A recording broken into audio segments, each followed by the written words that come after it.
discover Quetta Rana Durrauji. Thank you, sir. Okay, well, you can imagine eyewitnesses, survivors, family members, all deeply aggrieved and upset. International politics, of course, is happening over this, but what's the bottom line? Let's disaggregate. Ladies and gentlemen, Balochistan should never have been a part of Pakistan. They have the right to their own independent struggle, but hijacking a train full of civilians is a terror attack. So what has happened is terrorism. Terrorism is not the solution of achieving any aim politically, diplomatically, or otherwise. Unfortunately, more videos have come out now showcasing the immediate aftermath of this hijacking operation. We are blurring them, obviously, and viewer sensitivity is advised in this regard, but these videos are immediately of the aftermath of what has taken place in the hijacked train. As you can see, the train is there in the background, maybe 100 meters away. You can see masked men who are heavily armed, wearing fatigues. You can see the parts which we have blurred out for obvious reasons are showcasing what look like bodies lying on the ground. So unhappy scenes of what has been a pretty devastating terror attack, and you can understand why people are outraged as they well and truly should be at what has taken place. There are civilians who have been targeted. Many have died. Security personnel of the Pakistanis might have died also, but nothing can justify the taking of a civilian train in such a way. Ajay Jandel, my colleague, is joining us. Ajay, more and more videos are coming out of a horrific thing that has happened in Balochistan, and it's extremely painful. One can only empathize with the people who are the family members or the eyewitnesses, the people on board the trains, over the complete horror scenario they've had to go through. Rishabh, you rightly said, because any act of terrorism is a terrorism, whether that is for the independence or for whatever it is.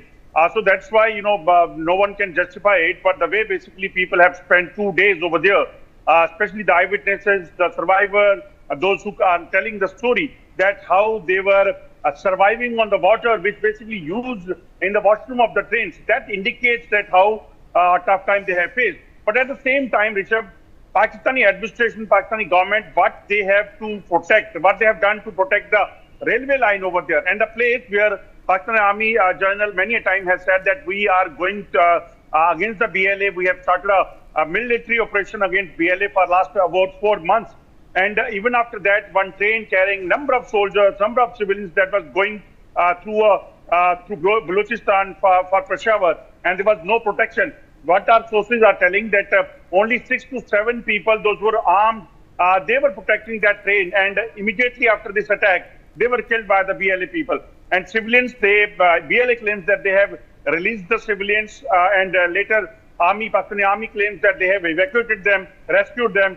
What two theories are coming from Pakistan. One is from the Pakistani Army. They say that we have rescued the people and we have killed the attackers, whereas BLA says that we are operation still on because we have number of hostages, those who are still with us. So these are the two stories, but tough time was for the survivors, and they are telling the story with what kind of facilities, what kind of protection, what kind of services Pakistan government is giving to the people of Pakistan. People are upset. I mean, and rightly so. They're upset at the attack itself, which is a terror attack. They're upset at how the Pakistani establishment is handling it, how the Pakistani army. It's a total disaster. It's a disaster on all fronts.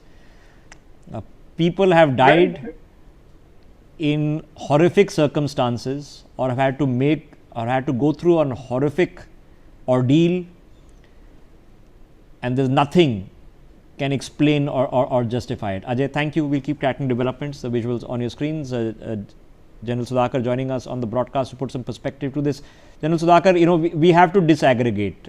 I was just mentioning Balochistan should never have been a part of Pakistan, and by all means it should be an independent country. The people of Balochistan who have faced atrocities, executions, mass killings, pretty much a genocide which has been taking place for 80 years, have the right to figure out what they want to do for their own safety and future.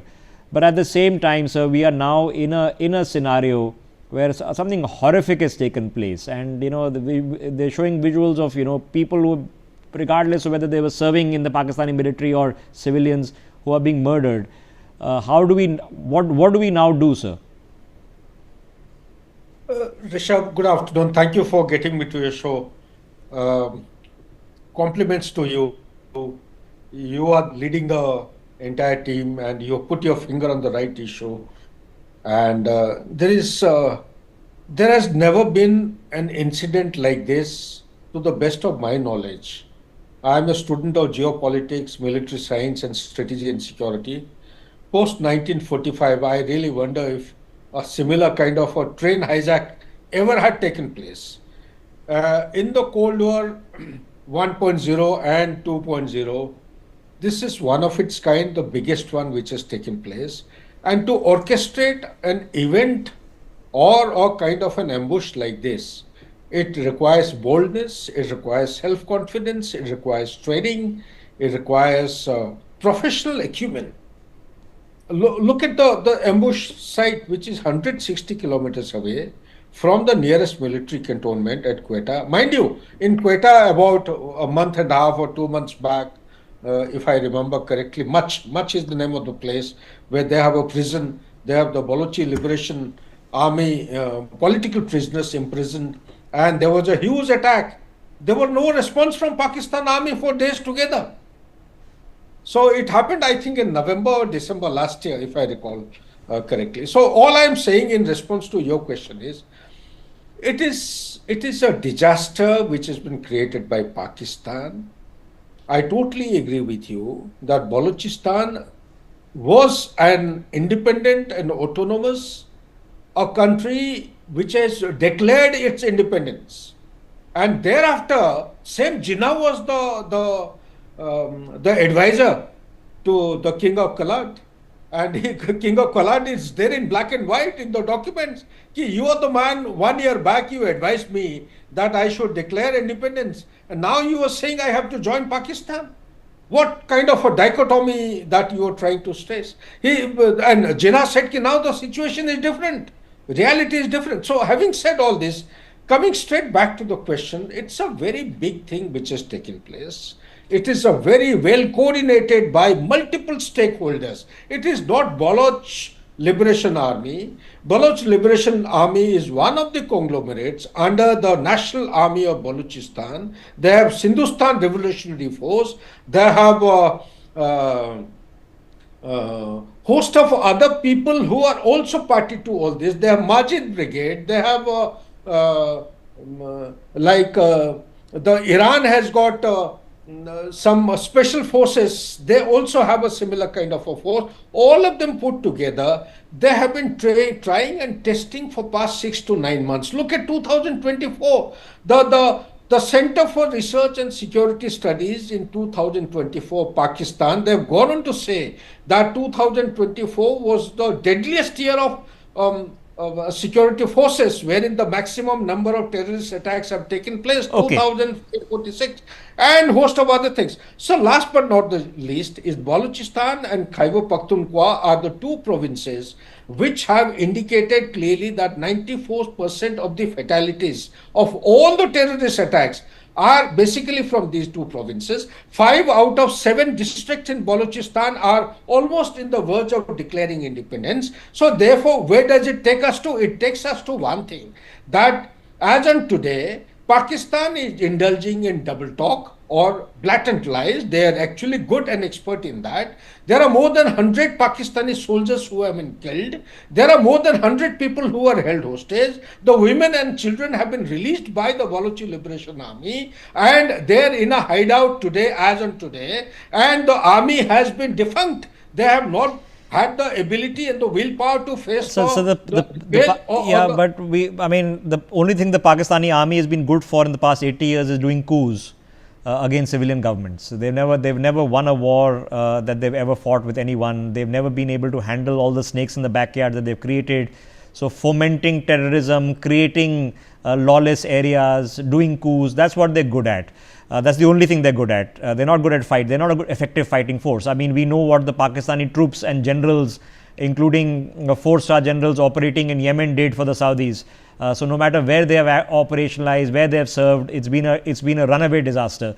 So it's a separate conversation. But I don't think this serves the Balochi cause, taking people hostage. This is an unhappy thing that has happened. The people, whoever is left, need to be released. They need to be sent back home to their loved ones. Lives that have been lost, or whether there be Pakistani security forces or civilians, in such a manner, it should not have happened. Balochistan should be an independent republic. There's no doubt about it. It should have been one 80 years ago. It should be off the Pakistani yoke.